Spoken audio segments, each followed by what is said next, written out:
Good evening, everyone. Welcome back. Thank you so much for joining me this evening. This is, of course, our weekly Tuesday Treasure program. We have changed to a schedule of every 2 weeks, but we are so happy to be presenting these live programs about some of the lesser-seen objects in the museum's collection. My name is Nicole Carpenter. I am the Director of Programs and Education here at the Westport Museum for History and Culture. At the museum, we, of course, as always, are pleased to offer this program for free.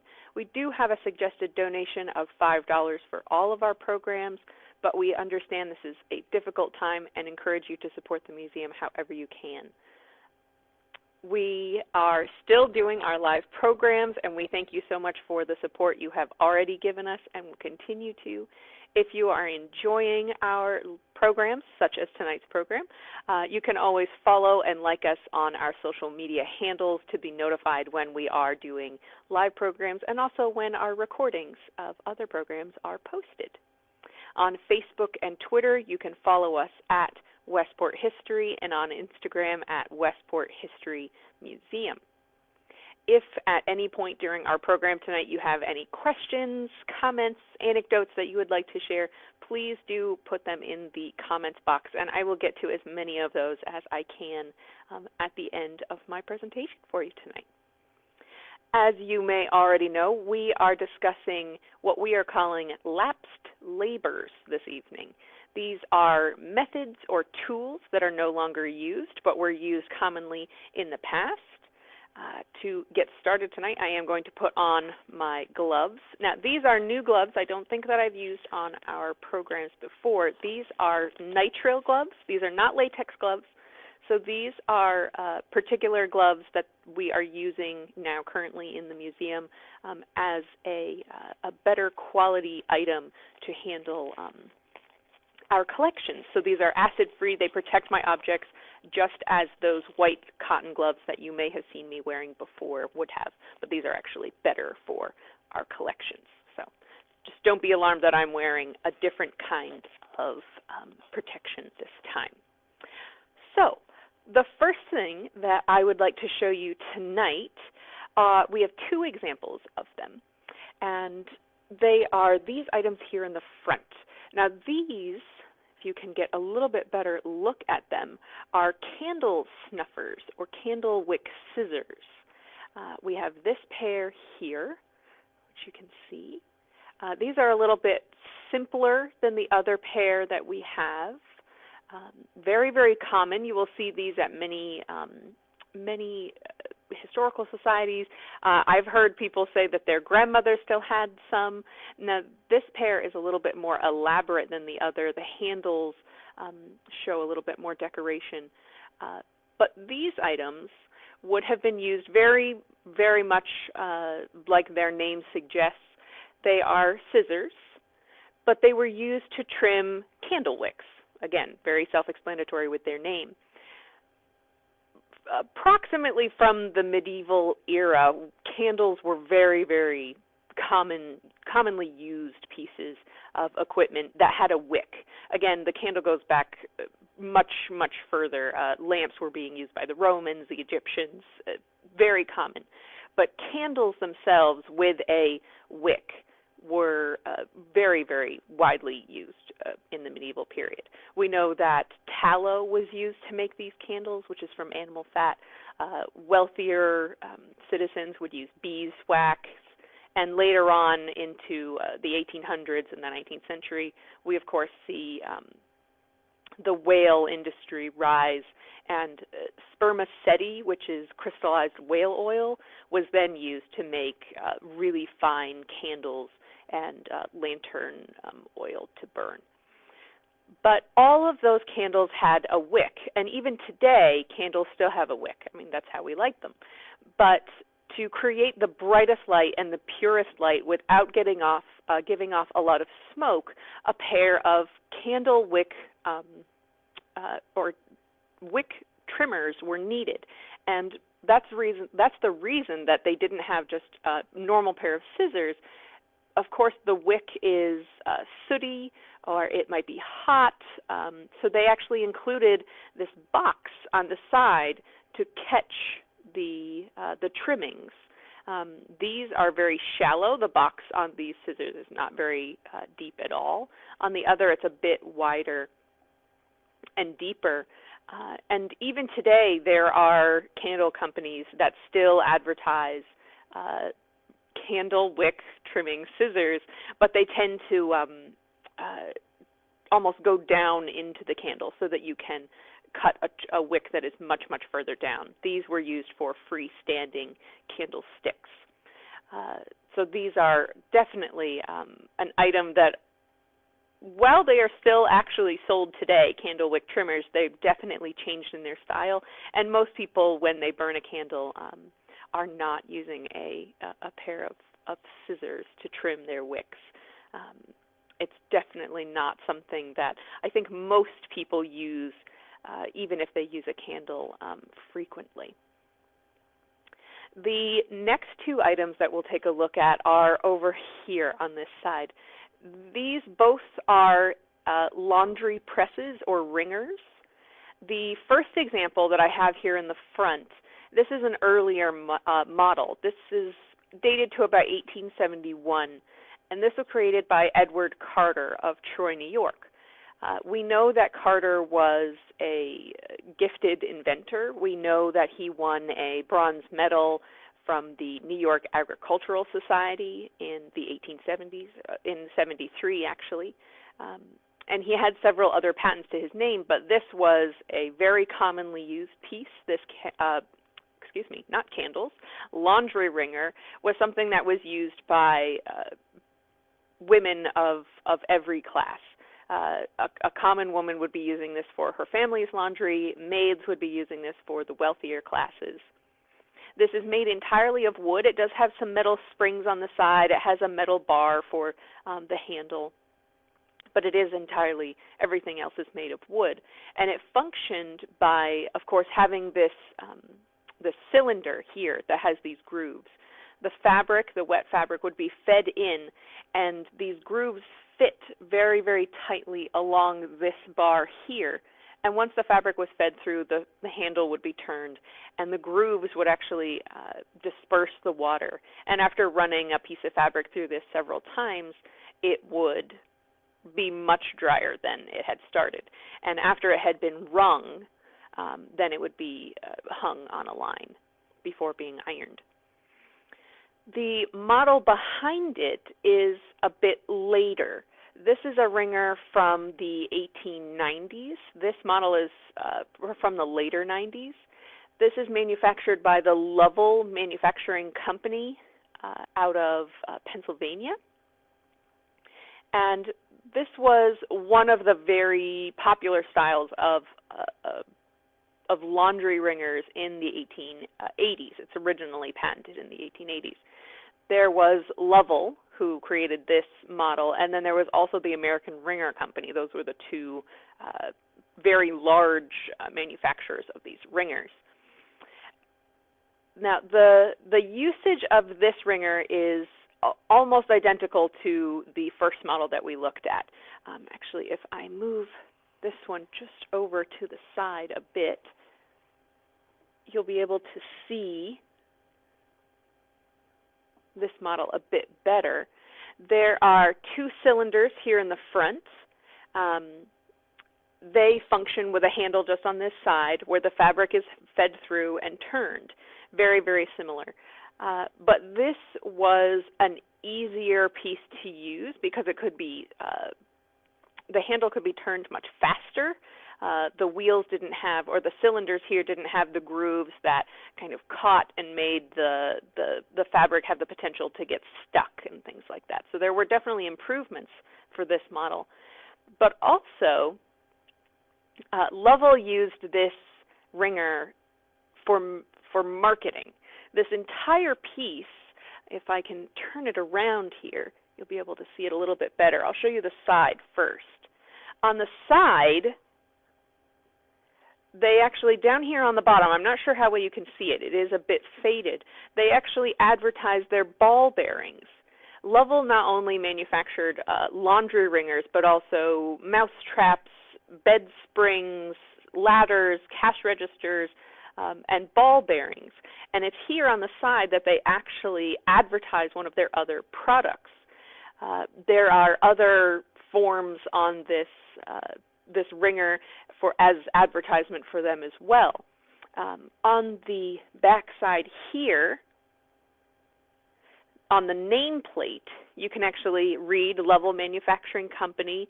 It says an improved guide board, and it actually includes several of the other brands. There's an Anchor brand trademark that's included here. So this, while is a functional piece for doing laundry, it is also a marketing technique for the Lovell Manufacturing Company. Kind of two uses for this product, one for the consumer and one for the maker itself. The next item I'd like to show you is this small piece here in front of me. This is made of cast iron, and if you can see here on the front, it might be a bit hard with the handle, it reads a Geneva hand fluter. This is, it's technically called a fluter. Geneva is the company that manufactured it, and it does have on the bottom side here, it has these ridges. It's this curved piece like this. Now this would have been used to pleat or create ruffles on cuffs and collars. This is something that is used roughly between the years of 1866 to 1920. It is an 80-year range that these are used. But we know that most examples, and our example is a little bit later. It's towards the 1880s and 1890s. This is made in Geneva, Illinois, and we know that it was used, again, like the laundry wringers, by all classes of women. Again, a normal or a middle-class woman, a lower-class woman would be using this on her family's clothes, and then wealthier women would have their maids using this to create those ruffles. And I am going to show you how it works.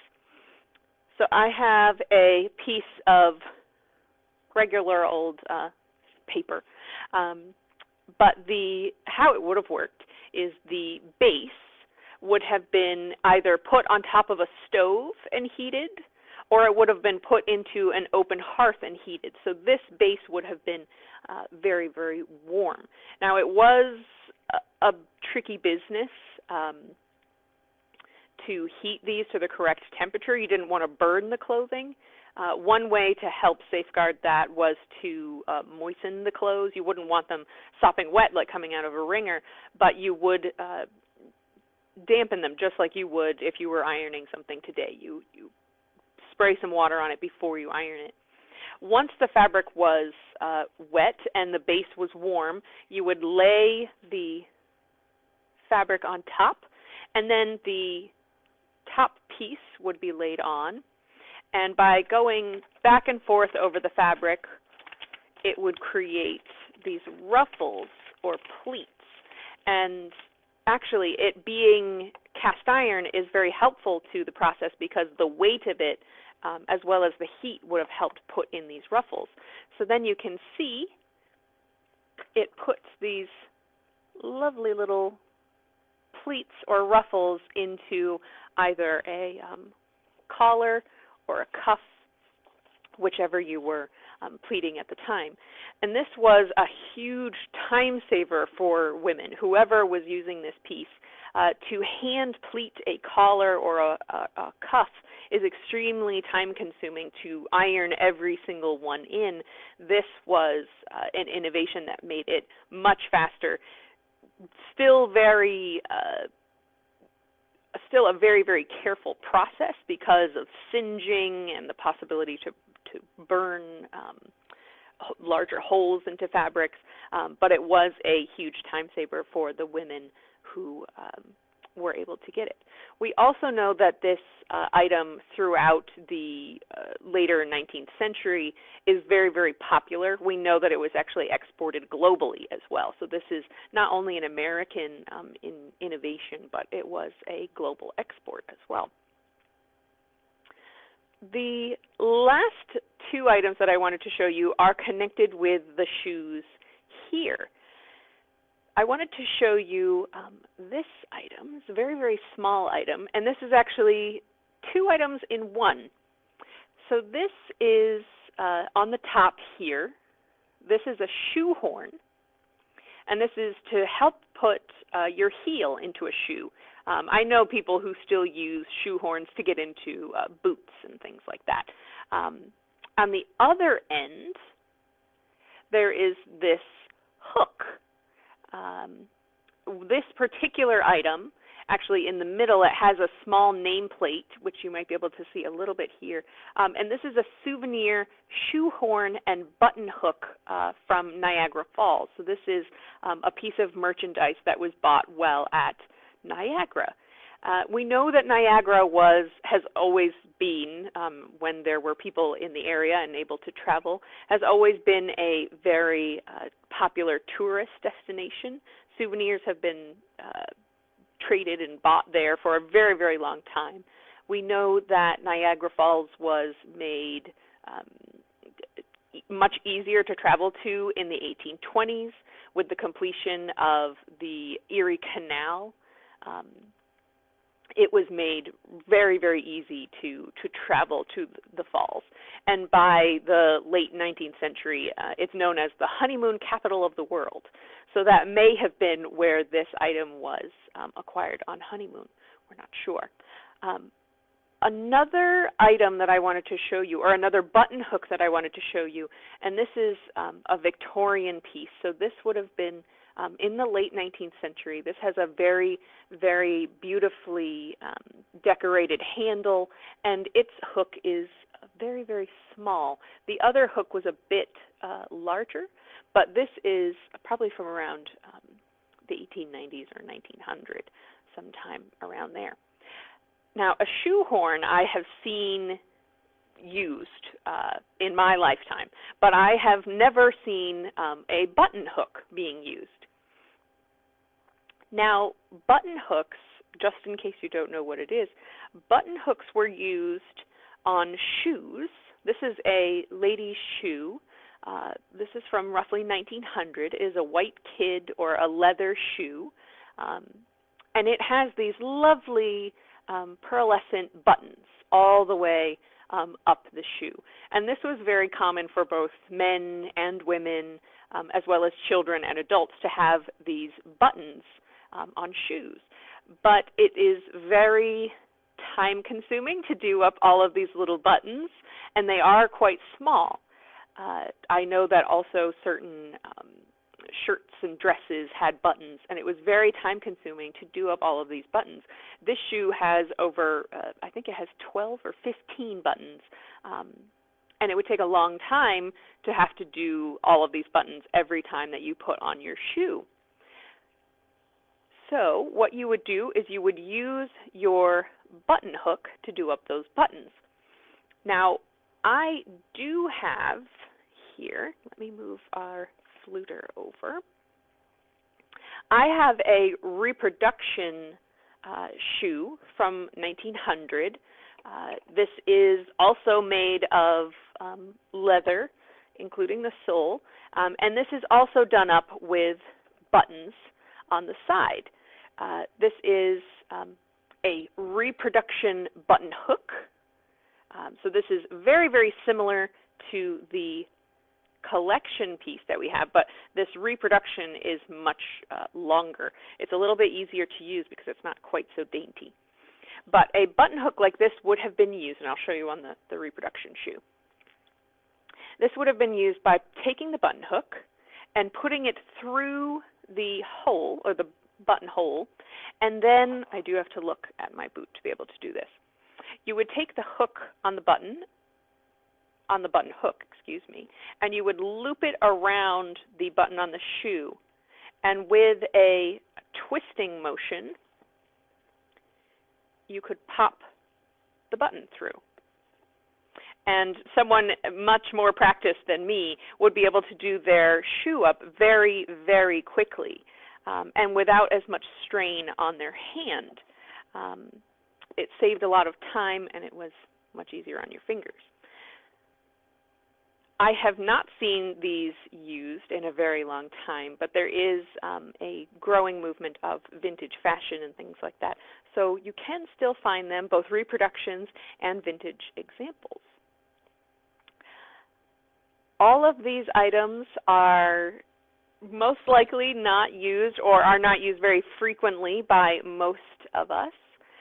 I hope you enjoyed learning a little bit more about these tools and these methods that just aren't used that much anymore. If you have any questions, do enter them. I'm happy to answer them.